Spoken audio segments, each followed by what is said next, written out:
నమస్తే. నేను Prabhakar Venavanka. Welcome to PV news. రాజకీయాల్లో ఆవేశం పనికిరాదు. ఆలోచన ఉండాలి. ఆవేశం గూడా ఉండాలి. బట్ ఆవేశానికి మించిన ఆలోచన ఉండాలి. ఆలోచన తర్వాత ఆవేశం రావాలి. అప్పుడే రాజకీయాల్లో సక్సెస్ అయితారు. చాలామంది గొప్ప గొప్ప రాజకీయవేత్తలు, రాజకీయ నాయకులు మన దేశంలో గావచ్చు, రాష్ట్రంలో గావచ్చు, అట్లా ఆలోచనతో పైకొచ్చిన వాళ్ళే, ఆలోచనతో సక్సెస్ అయిన వాళ్ళే. ఇప్పుడు ఇదంతా ఎందుకు జెప్తున్నా అంటే కవిత కొద్ది రోజులుగా రాష్ట్రంలో చేస్తున్నటువంటి పాలిటిక్స్ గావచ్చు, ఈ వ్యవస్థ గావచ్చు చూస్తే, ఆమె ఎంత ఆవేశంతో నిర్ణయాలు తీసుకుంటా ఉన్నారు, ఎంత ఆవేశంతో పనులు చేస్తా ఉన్నారనేది క్లియర్ కట్‌గా మనకర్థమవుతది. ఆలోచించకుండా ఆవేశంతో చేసే పనులు ఎప్పుడైనా గూడా అనర్థాలకే దారి తీస్తాయి అనడానికి బెస్ట్ ఎగ్జాంపుల్. ఆవేశంతో అనాలోచితంగా నిర్ణయం తీసుకొని, ఆగమేఘాల మీద ఏదో చేద్దామని ఉరికితే, చివరకు బొక్కబొర్లా పడడం పక్కా. వాస్తవానికి కొద్ది రోజులుగా బీసీ రిజర్వేషన్‌లకు సంబంధించి ఎమ్మెల్సీ కవిత కొట్లాడుతా ఉన్నారు. జాగృతి పేరుతో ఆమె కొట్లాడుతా ఉన్నారు. ఎక్కడ కూడా పెద్దగా బీఆర్ఎస్ కండువాలు, బీఆర్ఎస్ గుర్తులు ఇవన్నీ ఏవి వాడట్లేదు ఆమె. ఇంతవరకు ఓకే. అట్లా వాడడం, అది చేయడమే కొంత కాంట్రోవర్సీని లేపింది. అసలు బీఆర్ఎస్‌లో ఉన్నారా? ఈమె లేదా? బయటికి వెర్రి అని ఒక చర్చను తీసుకొచ్చింది. సో, అప్పుడప్పుడే కొంచెం రాష్ట్రంలో బలోపేతమైతున్నటువంటి బీఆర్ఎస్ పార్టీ బలోపేతం అంటే అధికారం కోల్పోయిన తర్వాత మళ్ళీ పట్టు సాధించి ప్రజా ఉద్యమాలతో ప్రజల్లోకెళ్తున్నటువంటి బీఆర్ఎస్ పార్టీకి కవిత ఎపిసోడ్ తోటి ఒక ఎదురు దెబ్బ తగిలింది. ఎప్పుడైతే ఆమె జాగృతిని సెపరేట్‌గా చేయడం, జాగృతి పేరుతో కార్యక్రమాలు చేయడం ఇదంతా అట్లా జరుగుతూ పోయింది. ఇప్పుడు బీసీ ఉద్యమం విషయంలో గూడా ఆమె అదే పని చేస్తా ఉన్నారు. సో, ఇప్పుడు రీసెంట్‌గా ఇంక కొన్ని కామెంట్స్ చేసిర్రు. ఆమె ఇవాళ బీసీలకు 42% రిజర్వేషన్ వెంటనే కల్పించాలని ఒక దీక్షను ప్రారంభించారు. సరే మంచి నిర్ణయం చేస్తా ఉన్నారామె. ఢిల్లీలో కాంగ్రెస్ చేస్తా ఉన్నది. ఇక్కడ ఈమె చేస్తా ఉన్నారు దీక్ష. సో, ఇంతవరకు ఓకే. బానే ఉంది. బట్ ఆమె చేసిన ఒక చిన్న తప్పు వల్ల కంప్లీట్‌గా ఈ 3 రోజుల పాటు అంటే 72 గంటల పాటు ఆమె చేయాలనుకున్న దీక్ష మొత్తం డైవర్ట్ అయిపోయింది. దీక్ష ఎపిసోడ్ డైవర్ట్ అయిపోయింది. బీసీ రిజర్వేషన్‌ల అంశం కూడా డైవర్ట్ అయిపోయింది.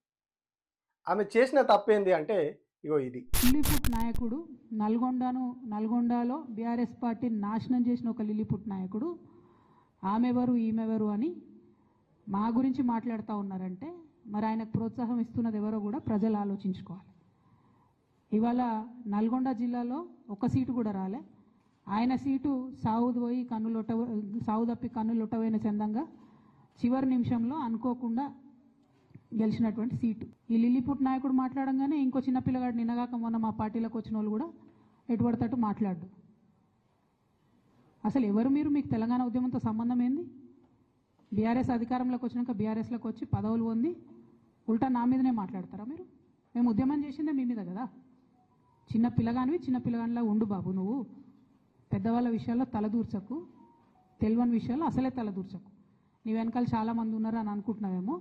వాళ్ళ సంగతి కూడా ప్రజలకు వస్తుంది, తెలుస్తుంది ఎప్పుడో ఒకసారి, అన్నీ బయటపడతాయి. మాజీ మంత్రి బీఆర్ఎస్‌లో సీనియర్ నేత కేసీఆర్‌కు ముందు నుంచి కూడా శిష్యుడిలాగా ఉన్న వ్యక్తి జగదీష్ రెడ్డి. ఆయన మీద ఆమె కొన్ని వ్యాఖ్యలు చేసింది. ఆంధ్రజ్యోతి రాధాకృష్ణ ఏం చేసిండో ఈమె కూడా అవే మాటలు మాట్లాడింది. ఆంధ్రజ్యోతి రాధాకృష్ణ లిల్లీపుట్ అని రాతలు రాస్తే ఈమె కూడా అదే పదం వాడి ఆయనను తిట్టింది. రాజకీయాల్లో తిట్టుకుంటారు అంతా ఓకే. వీళ్ళంతా కామన్ అదంతా ఓకే. సో, అప్పుడేం జరిగింది?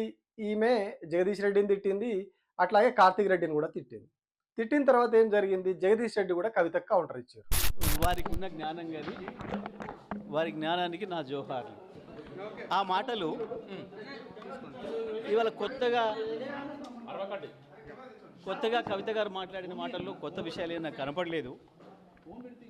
కేసీఆర్కి బద్ధ శత్రువులుగా వ్యవహరిస్తున్న వాళ్ళు, కేసీఆర్ క్యారెక్టర్ను అసాసినేట్ చేయాలని చెప్పి, బీఆర్ఎస్ను ఖతం చేయాలని చెప్పి ఆలోచిస్తున్న వాళ్ళు, ప్రయత్నం చేస్తున్న వాళ్ళు, దాంట్లో ముందరగా ఉన్న రేవంత్ రెడ్డి, రాధాకృష్ణలు నా గురించి ఏం మాట్లాడినరో, ఏం రాసినరో గవే మాటల్ని మళ్ళీ వెళ్ళవేసే ప్రయత్నం చేసినందుకు ఆమెకు నా సానుభూతిని తెలియజేస్తా ఉన్నా.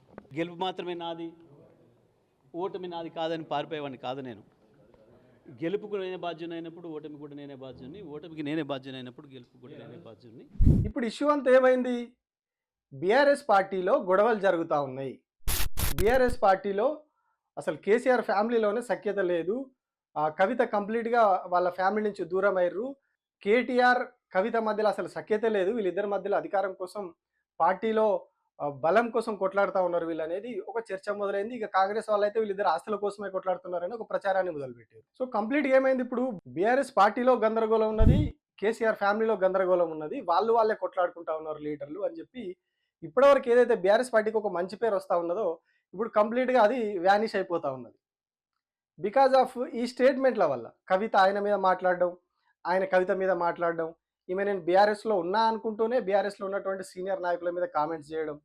ఇదంతా కూడా ఒక కన్‌ఫ్యూజన్ క్రియేట్ చేసి కేడర్‌ని కూడా గందరగోళ పరిస్థితికి క్రియేట్ చేసింది. పార్టీకి నష్టం జరిగినా, ఇంకోటి జరిగినా ఆమె ఆలోచనలేంటి, ఆమె అసలు కేసీఆర్ దగ్గర పెట్టిన ప్రపోజల్ ఏంటిది, ఎందుకు అప్పటి నుంచి ఆమె అగ్రెసివ్‌గా మారిర్రు, ఇవన్నీ రకరకాలుగా వినిపిస్తా ఉన్నాయి. సో అవన్నీ పక్కన పెడితే ఇప్పుడు ఆమె బీసీల కోసం నేను 72 గంటల నిరాహార దీక్ష చేస్తా అని చెప్పి దీక్షకు కూర్చున్నారు.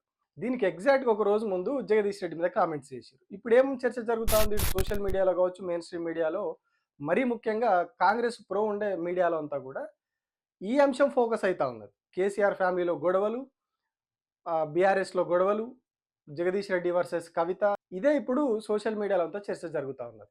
మెయిన్ స్ట్రీమ్ మీడియాలో కూడా ఇదే చర్చ జరుగుతా ఉన్నది. మరి ఇప్పుడు కవిత దీక్ష చేసే ఉపయోగం ఏమున్నది? ఆమె బీసీల కోసమని, బీసీల రిజర్వేషన్ల కోసమని చేస్తున్నటువంటి దీక్ష కంప్లీట్‌గా ఇప్పుడు సైడ్ లైన్ అయిపోయింది. ఇష్యూ అంతా కూడా మేజర్ ఇష్యూ అంతా కూడా ఈ జగదీష్ రెడ్డి కామెంట్స్, కవిత కామెంట్స్ మీదనే నడుస్తా ఉన్నది. సో ఇప్పుడు అసలు ఆమె ఉద్దేశము బీసీల కోసం నేను దీక్ష చేస్తున్నా, ఇది జాతీయ స్థాయిలో చర్చ జరగాలి, రాష్ట్ర ప్రభుత్వం మీద ఒత్తిడి తీసుకురావాలని చేస్తున్నా అని చెప్పారు. చెప్పినప్పుడు ఏం చేయాలి? దానికి సంబంధించిన కామెంట్స్ చేయాలి, దాని మీద మాట్లాడాలి. కానీ కరెక్ట్‌గా దానికి ఒక రోజు ముందు ఏం మాట్లాడిర్రు? ఈ అంశాలు తీసుకొచ్చి ముందు పెట్టారు. సో మీడియాకి ఏం కావాలి? మసాలా కావాలి, మసాలా వార్తలు కావాలి, వీళ్ళు తిట్టుకునేవి కావాలి. మరీ ఇప్పుడున్నటువంటి మీడియాకైతే కేసీఆర్ ఫ్యామిలీలో గందరగోళం, వాళ్ళ కొట్లాటలు కావాలి. వాటి మీద రోజులు పేపర్లలో వార్తలు, టీవీల్లో వార్తలు నడిపించడం వాళ్ళకి కావాలి. సో అట్లాంటి టైంలో ఈమె వాళ్ళందరికి కూడా మంచి బూస్టింగ్ ఇచ్చారు. బూస్టింగ్ ఇచ్చి ఆ ఇష్యూ మీద అంతా మీరు నడుపుకోండి, నేనేదో టైంపాస్కి దీక్ష చేస్తున్నట్టుగా 72 గంటలు కూర్చొని వెళ్ళిపోతా అన్నట్టుగా ఇప్పుడు పరిస్థితి తయారైంది. కంప్లీట్‌గా సోషల్ మీడియాలో, మెయిన్ స్ట్రీమ్ మీడియాలో మెయిన్ ఫోకస్ అంతా కూడా ఆ కామెంట్స్ మీద ఉన్నది. దీక్ష కంటే కూడా అంత ఫోకస్ అదే అయింది. సో ఇదే అనాలోచిత నిర్ణయం. ఆవేశంలో తీసుకునే నిర్ణయాలు, ఆవేశంలో మాట్లాడే మాటలు ఇంత డ్యామేజ్ చేస్తాయి. ఫైనల్‌గా ఎక్కడికొచ్చింది? ఆమె ప్రోగ్రామ్‌కే ఇప్పుడు పబ్లిసిటీ లేకుండా అయిపోయింది. కంప్లీట్‌గా ఇంకొక అంశం బయట చర్చ జరుగుతా ఉన్నది ఆమె గురించి. అందుకే ఎప్పుడు కూడా రాజకీయాల్లో ఆవేశంగా నిర్ణయాలు తీసుకోవద్దు. మేబీ కేసీఆర్ కూడా అందుకే ఈమె ఆవేశపూరితమైన నిర్ణయాల వల్లనే ఈమెను పక్కన పెట్టిర్రేమో అన్న చర్చ కూడా ఇప్పుడు బయట జరుగుతా ఉన్నది.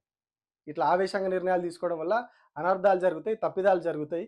అందుకే ఈమెను కొద్ది రోజులు హోల్డ్‌లో పెడదామన్నట్టు ఆగుంటారు. ఎందుకంటే ఆయన ఎంత వ్యూహాత్మకంగా, ఎంత ఆలోచన విధానంతోటి, ఎంత పకడ్బందీ ప్రణాళికతోటి తెలంగాణ ఉద్యమాన్ని నడిపించిర్రో మనందరికి తెలుసు. సో ఇప్పుడు ఈమె ఇట్లా ఆవేశంగా పోయి నేను అది చేస్తా, ఇది చేస్తా అని వెళ్తే ఎట్లాంటి ఎదురు దెబ్బలు తగులుతాయో ఆయన అన్నీ చూసే ఉన్నాడు. దశాబ్దాల రాజకీయ అనుభవంతోటి ఆయన అన్నీ చూసి ఉన్నాడు కాబట్టి మేబీ ఈమెను కొంత కంట్రోల్ చేసి ఉండొచ్చు. అదే ఈమె తిరుగుబాటుకు కారణమైనట్టున్నది. ఇప్పుడు చివరకు అదే ఆమెకు ఎఫెక్ట్ అయితా ఉన్నది. ఆమెకి ఎదురు దెబ్బలు తగిలేలా చేస్తా ఉన్నది.